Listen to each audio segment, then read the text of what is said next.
Urang lahir ke dunia ti garis keluarga anu sederhana, teu siga maraneh nu sidik lahir dina keturunan sagala ayah sagala boga.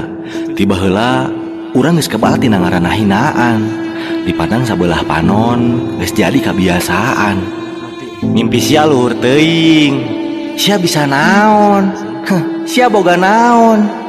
Kata-kata eta anu selalu ku urang kadenge dan seringkali abus hate, tapi ku urang teu dipake nyeri hate. Alhamdulillah, jelema-jelema anu baheula nyarepelekeun nepi ka arinit naringgalkeun, ayeuna mah mulai nyalampeurkeun. Cigana urang berhasil ngabuktikeun bahwa nikmatna hirup lain karena harta warisan atawa luhurna gelar pendidikan, tapi daek henteuna urang bebeakan berjuang dina ieu kahirupan. Karena Allah ewa ka hambana anu hirupna pamalesan.